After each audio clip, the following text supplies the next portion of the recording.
بسم الله الرحمن الرحيم. كتاب بدء الوحي. قال الشيخ الإمام الحافظ أبو عبد الله محمد بن إسماعيل بن إبراهيم بن المغيرة البخاري رحمه الله تعالى عنه. باب كيف كان بدء الوحي إلى رسول الله صلى الله عليه وسلم وقول الله جل ذكره إنا أوحينا إليك كما أوحينا إلى نوح والنبيين من بعده. حدثنا الحميدي عبد الله بن زبير قال حدثنا سفيان عن يحيى بن سعيد الأنصاري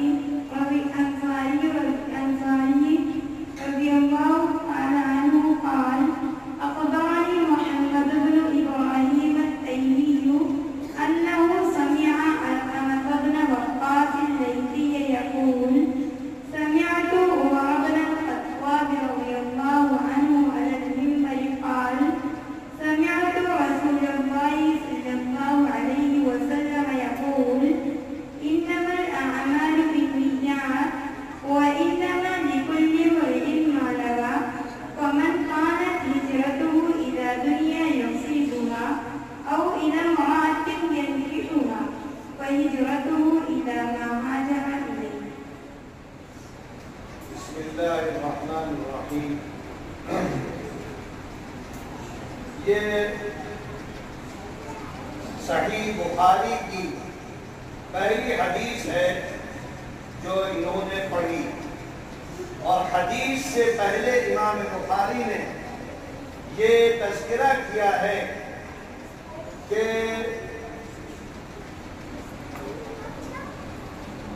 ابتدا جو ہوئی ہے وہ وحی سے ہوئی ہے، جو علم ہے. دنیا میں اللہ نے پہلا حکم، پہلا آرڈر دیا ہے تعلیم کا. اقرا، پہلی آیت جو اتری ہے اقرا، تو پہلا حکم پڑھنے کا ہے. تو اس سے معلوم ہوا کہ دین اسلام میں تعلیم و تعلم سب سے افضل عمل ہے. اسی لیے فرمایا گیا کہ خیرکم من تعلم القرآن وعلمہ، جو سیکھے سکھائے وہ سب سے افضل ہے. اللہ کے رسول فرماتے تھے میں معلم بنا کر بھیجا گیا ہوں، میرا مقصد تعلیم و تعلم ہے. اور تعلیم میں اللہ ہمیشہ سب سے زیادہ، نبی جس کو بناتا ہے وہ سب سے زیادہ علم والا ہوتا ہے.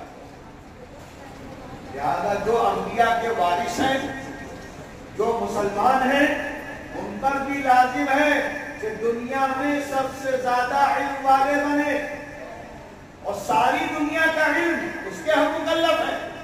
وَعَلَّمَ آدَمَ الْأَسْمَاءَ كُلَّهَا، سارے علوم، سائنس ہو، انجینئرنگ ہو، ڈاکٹری ہو، قرآن ہو، حدیث ہو، فقہ ہو، ہم نے حاصل کرنا ہے، مرد ہو یا عورت.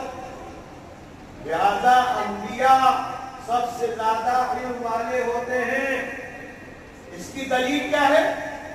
قرآن میں بھی ہے، احادیث میں بھی ہے. علم کے جو ذرائع ہیں، معلومات کے، وہ دو ہیں. اللہ نے دنیا میں دو ذریعے سب کو دیے ہیں، مرد کو بھی عورت کو بھی. ایک ذریعہ ہے باڈی، ہمارا جسم، یہ سب سے بڑا ذریعہ ہے علم کا.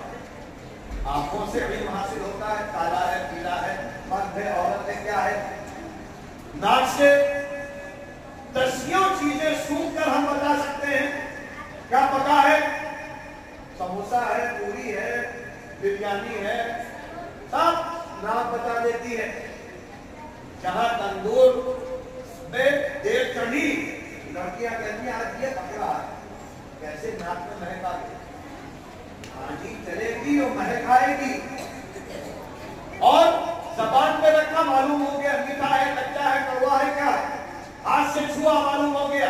تو باڈی ہے دوسرا علم کا ذریعہ دماغ، عقل۔ عقل اتنا لمبا دریا ہے کہ موبائل کے ذریعے پوری دنیا ہماری مٹھی میں آ گئی، کیونکہ یہ ہوائیں، فضائیں، لاسلکی نظام ایسا بنا دیا گیا، وہ سب موجود تھا، بس علم کی بنیاد پر اس کو پیش کر دیا۔ آپ کو جو بڑے بڑے ٹاور نظر آ رہے ہیں، بڑے بڑے مکان، عجیب انداز کے مکان، یہ کیسے بنے؟ یہ جانوروں اور پرندوں کے گھونسلوں پر ریسرچ کی گئی ہے۔ ایسے ایسے جانور ہیں، ایسا گھونسلہ بناتے ہیں کہ اپنے حیران ہے، اسی کو سامنے رکھ کر انسان نے بنا دیا۔ سمندروں میں بحری بیڑے کیسے گزر گئے؟ مچھلیوں پر، سمندری جانور پر ریسرچ ہوئی، محنت۔ ہواؤں میں ٹنوں آدمی، لوہا اڑ رہا ہے، جہاز اڑ رہے ہیں، کیسے اڑے؟ پرندوں پر غور کیا گیا۔ غار بنائے جا رہے ہیں پہاڑوں کے اندر، بڑے بڑے، کیسے بن گئے؟ اس کے جانور الگ ہیں، خاموش وہاں سے بناتا ہے، کہاں نکل جاتا ہے۔ سب نے ریسرچ کیا، غور کیا، تو علم عقل کے ذریعے، اعضاء کے ذریعے، یہ اللہ نے سب کو دے دیا، اس لیے آج ہم ترقی کر رہے ہیں۔ اور ایک علم وہ ہے جو اللہ صرف انبیاء کو دیتا ہے، اور وہ ہے وحی۔ تو معلوم کیا ہوا؟ انبیاء کے پاس 3 علوم ہوتے ہیں، علوم کے ذرائع۔ اسی لیے ہر زمانے میں سب سے اعلیٰ قوم میں کون ہوتا تھا علم کے اعتبار سے؟ نبی۔ حضرت موسیٰ کے زمانے میں کون تھا؟ حضرت موسیٰ۔ سارے علم والے میدان میں جمع ہو گئے، اپنے اپنے رسے ڈال دیے۔ حضرت موسیٰ نے جو اپنا عصا ڈالا تو سارے رسوں کو کھا گیا، سارا علم ان کا ختم۔ حضرت عیسیٰ کے زمانے میں ڈاکٹری، فن طب عروج پر تھا، ڈاکٹر شکل دیکھ کر نسخہ لکھ دیتے تھے، ہاتھ پکڑ کر نبض۔ اللہ نے حضرت عیسیٰ کو وہ علم طبابت دیا، ڈاکٹری کا، کہ وہ ہاتھ رکھ دیتے تھے تو دوا کیا ویسے ہی شفا ہو جاتی، ہاتھ پکڑ لیتے تھے تو بتا دیتے تھے تم نے کیا کیا کھایا ہے۔ اور اللہ نے تو حضرت عیسیٰ کو اس سے بھی آگے کا علم دیا کہ کوئی مر گیا، انہوں نے پھونک دیا اور زندہ ہو گیا۔ اس کے بعد انہوں نے مٹی کا پرندہ بنایا، پھونک دیا، وہ اڑنے لگا۔ کیا معلوم ہوا کہ دنیا میں اللہ نے جتنے نبی بھیجے ہیں ان کو سب سے زیادہ علم دیا ہے۔ آج ہم مسلمان کہلانے والے علم کو چھوڑ دیں۔ آج دنیا میں سب سے زیادہ مسلمانوں کو جاہل کہا جا رہا ہے، اور یہ 100% سچ ہے۔ یہ حالت میں ہم انتہا پر ہیں، 1% بھی علم نہیں ہے۔ تو ہم تو قرآن کے مخالف، نبی کے مخالف، اللہ کی تعلیمات کے مخالف۔ تو اس لیے امام بخاری نے سب سے پہلے سب سے اعلیٰ کتاب حدیث کی پڑھنے والوں سے کہا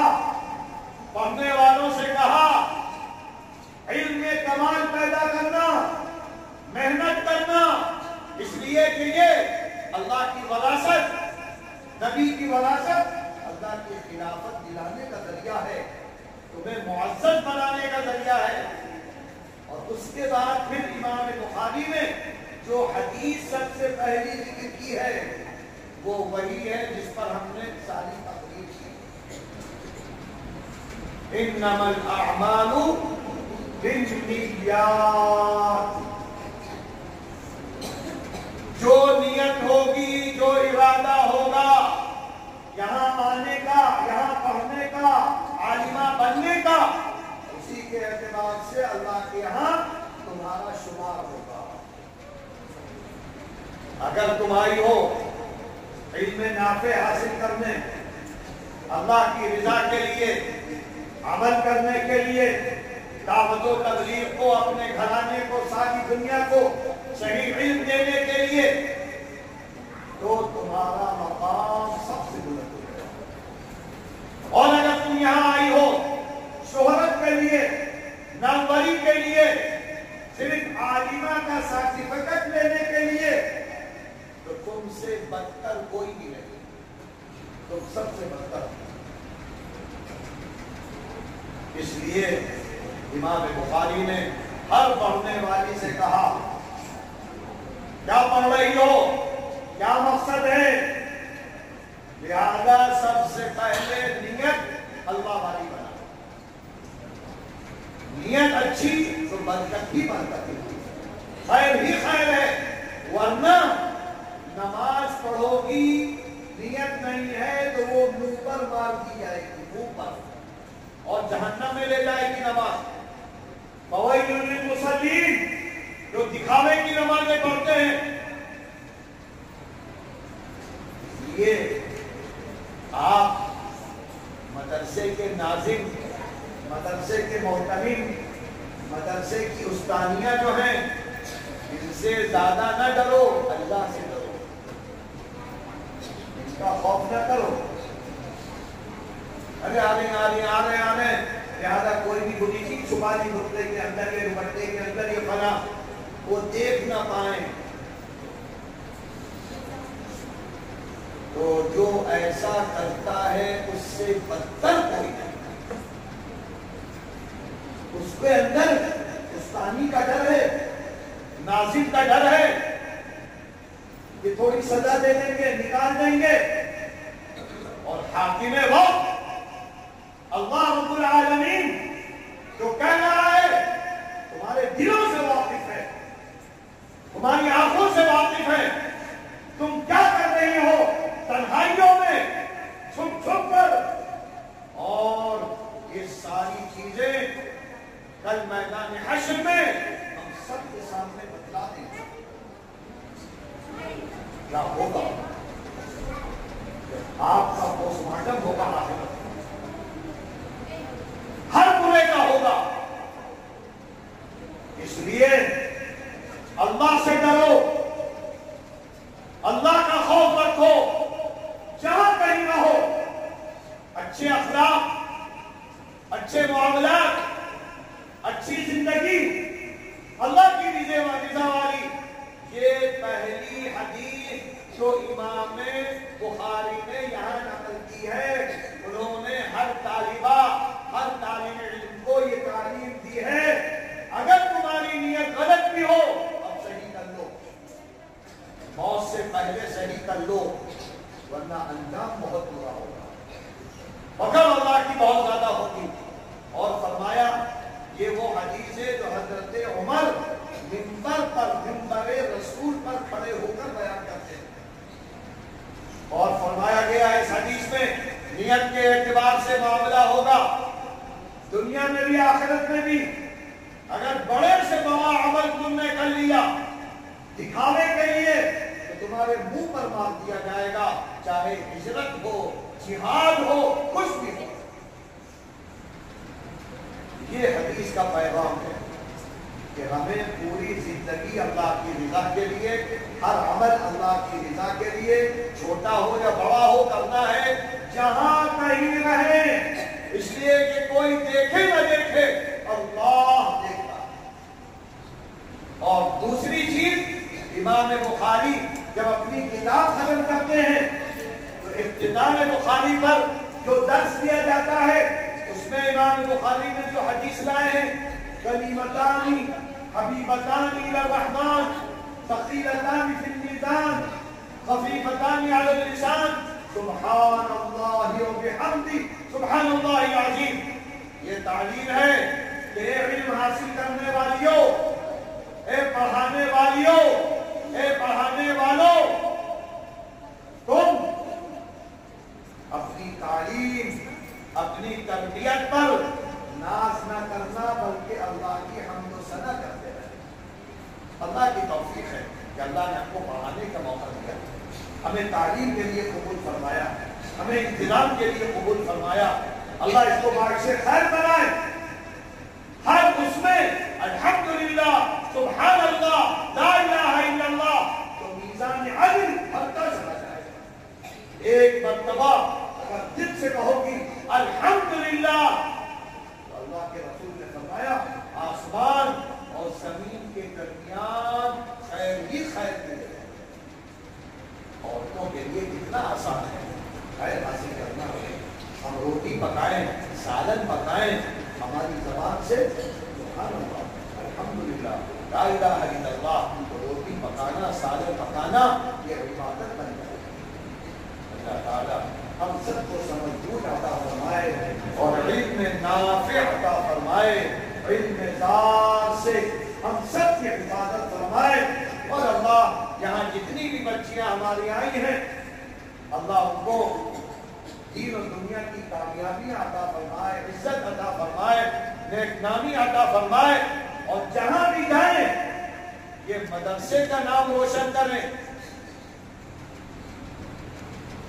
اور دین کا نام روشن کریں